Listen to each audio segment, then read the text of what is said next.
साल 1971 के समय अमेरिकन एयरलाइन के द्वारा एक एरोप्लेन को टेक ऑफ किया गया। तभी कुछ मिनट बाद ही सबसे पीछे वाली सीट पर मौजूद एक पैसेंजर ने एयर होस्टेस को अपने पास बुलाया और हंसते हुए उसको एक चिट्ठी दी, जिससे पूरे अमेरिका में हलचल मच गई। वो पैसेंजर कौन था और FBI भी आज तक उसको जिंदा या मुर्दा क्यों नहीं ढूंढ पाई। अमेरिका की सबसे पावरफुल एजेंसीज भी पिछले 50 सालों से उस पैसेंजर की कोई भी इंफॉर्मेशन नहीं निकाल पाई। इसकी शुरुआत 24 नवंबर 1971 को पोर्टलैंड एयरपोर्ट से हुई थी। एक शख्स जो बिजनेसमैन लगता था, उसने पोर्टलैंड से सिएटल का टिकट बुक करवाया और सीधा एरोप्लेन की तरफ बढ़ने लगा। उस समय अमेरिका डोमेस्टिक फ्लाइट पर किसी भी तरह की सख्ती नहीं होती थी और ना ही पैसेंजर्स का सामान चेक किया जाता था और ना ही उनकी आइडेंटिटी वेरिफिकेशन की जाती थी। ये नॉर्थ वेस्ट ओरिएंट एयरलाइन का जहाज, जिसको सिर्फ 45 मिनट में पोर्टलैंड से सिएटल तक जाना था। सनग्लासेस लगाकर एक ब्रीफकेस के साथ डैन कूपर नाम का पैसेंजर इस एरोप्लेन में सवार हुआ और एरोप्लेन की आखिरी सीट पर जाकर बैठ गया। उसने अपने लिए एक ड्रिंक ऑर्डर की और साथ ही सिगरेट भी जला ली। यहाँ तक तो सब कुछ नॉर्मल चल रहा था, क्योंकि उस समय फ्लाइट में स्मोकिंग करना भी अलाउड था। ठीक 3 बजे फ्लाइट टेक ऑफ हो गई। टेक ऑफ होते ही कूपर पीछे मुड़ा और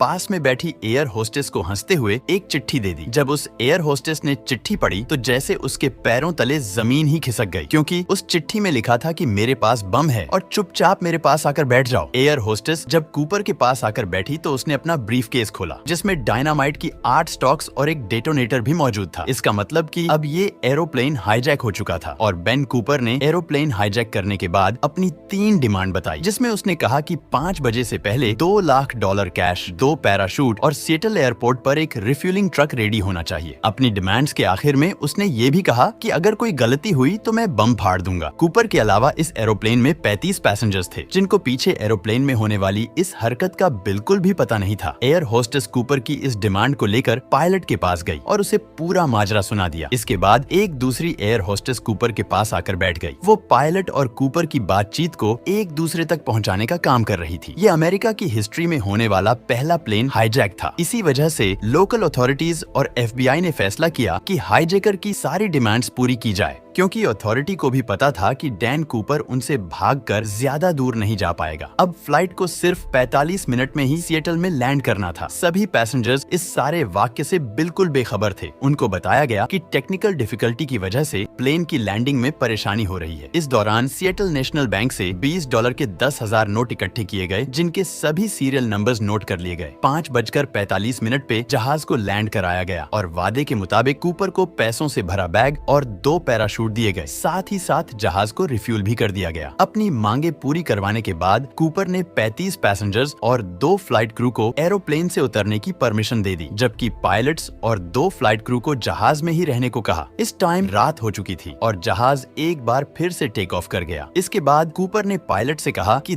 10,000 फीट की ऊंचाई के साथ एरोप्लेन को सीधा मैक्सिको सिटी ले जाया जाए। पायलट ने बाकी सभी डिमांड तो पूरी कर दी, लेकिन जहाज को सीधा मैक्सिको लेकर जाना फ्यूल की वजह से पॉसिबल नहीं था। दूसरी तरफ लोकल और फेडरल अथॉरिटीज भी अपना काम कर रही थी। उनके द्वारा 2 फाइटर जेट्स को जहाज के पीछे रवाना किया गया, लेकिन वो इतनी स्लो स्पीड मेंटेन नहीं कर पा रहे थे। इसी वजह से उन्होंने एरोप्लेन के चारों तरफ चक्कर लगाना शुरू कर दिया। उस टाइम रात का समय था। कूपर ने अपने पास बैठे दोनों मेंबर्स को कॉकपिट में जाने को कहा। इसके बाद कूपर ने जहाज की सीढ़ियां खोली और ऊपर से ही छलांग लगा दी। इसके बाद जो कुछ भी हुआ उसको पिछले 50 सालों से आज तक डिस्कस किया जा रहा है। 3 घंटे के बाद जब जहाज लैंड हुआ तो पूरे एरोप्लेन को अच्छी तरह से चेक किया गया, लेकिन एरोप्लेन में ना तो कूपर था और ना ही वहाँ पर बम मिला। इस घटना के बाद डैन कूपर का कहीं कोई अता पता न चल सका। आखिर डैन कूपर कौन था और वो पूरे अमेरिका की आंखों को धोखा देकर कहाँ चला गया? ये फेडरल ब्यूरो ऑफ इन्वेस्टिगेशन का वो केस है जिसे आज तक बंद नहीं किया गया। कूपर को किसी ने प्लेन से जंप करते तो नहीं देखा था, लेकिन स्टेयर केस खुला रह जाने की वजह से ये बात क्लियर थी कि उसने रानो के आसपास में ही कहीं जंप किया था। FBI ने एरोप्लेन पर सबूत तलाशने शुरू कर दिए, लेकिन बदकिस्मती से उनको सिर्फ कूपर की टाई, 8 सिगरेट बर्ड्स और एक पैराशूट मिला जो कूपर पीछे छोड़ गया था। यहाँ तक कि किसी के पास उसकी कोई फोटो तक नहीं थी। पैसेंजर और क्रू से इंटरव्यू लेने के बाद कूपर की शक्ल के हिसाब से उसका स्केच बनवाया गया। इसके बाद सबसे पहले FBI को ये जानना था कि उसने एग्जैक्टली कौन सी जगह पर प्लेन से जंप किया था, और ये जानना ज्यादा मुश्किल नहीं था क्योंकि जहाज ऑटो पायलट पर था, यानी जिस रास्ते पर एरोप्लेन उड़ रहा था वो ऑलरेडी रिकॉर्ड था। जहाज की स्पीड और एल्टीट्यूड तो पहले से ही पता था। साथ ही साथ फ्लाइट रिकॉर्डर की मदद से पता चला कि जहाज का स्टेयर केस 8:10 पर खुला था। इन सभी इंफॉर्मेशन के बेसिस पर कूपर की ड्रॉप लोकेशन का अंदाजा लगाकर एक सर्च एरिया डिफाइन किया गया। ये 45 स्क्वायर किलोमीटर का एरिया घने जंगल और पहाड़ों से घेरा हुआ है। एरियल टीम और लैंड सर्च टीम ने इस पूरे एरिया का चप्पा चप्पा छान लिया, लेकिन न कूपर का कोई नामो निशान मिला और न ही कोई ब्रीफकेस मिला। यहाँ तक कि इस एरिया में इतनी सर्दी थी कि लोगों को लगा कि शायद कूपर मर गया होगा। इसके बाद जब कुछ नहीं हुआ तो FBI ने इस केस के लिए पब्लिक से हेल्प लेना शुरू किया। कूपर का स्केच और 2 लाख रुपए के सीरियल नंबर भी अखबारों में छपवाए और कूपर के बारे में कोई भी इंफॉर्मेशन देने पर इनाम देने का वादा भी किया गया। उनका ख्याल था कि कूपर अगर जिंदा होगा तो वो कहीं ना कहीं पैसे जरूर खर्च करेगा, लेकिन चौंकाने वाली बात ये थी कि उन सीरियल नंबर का एक भी नोट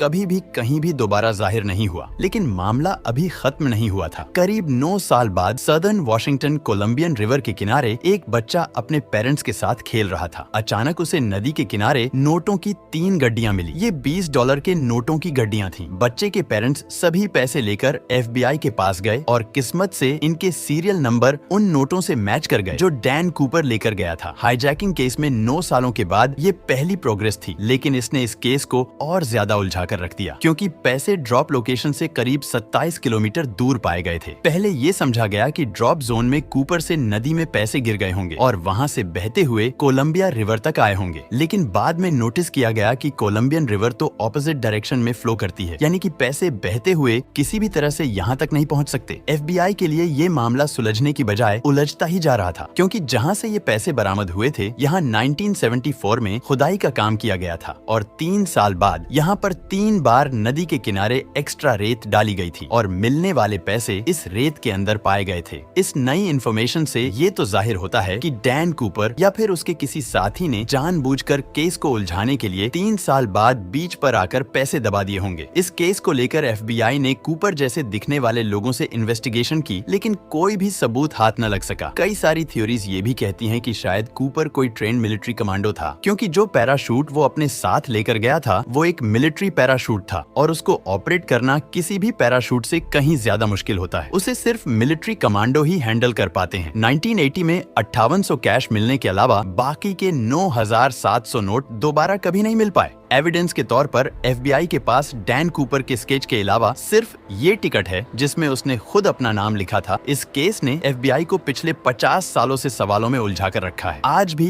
FBI की वेबसाइट पर इसकी काफी सारी डिटेल्स मौजूद हैं और इसकी फाइल आज भी खुली हुई है। पुलिस और FBI को आज भी उसका इंतजार रहता है। डैन कूपर कभी मिलेगा भी या नहीं ये तो पता नहीं, लेकिन अमेरिकन पुलिस को उसकी तलाश हमेशा रहेगी, क्योंकि अमेरिका के इतिहास में ऐसा पहले कभी नहीं हुआ था।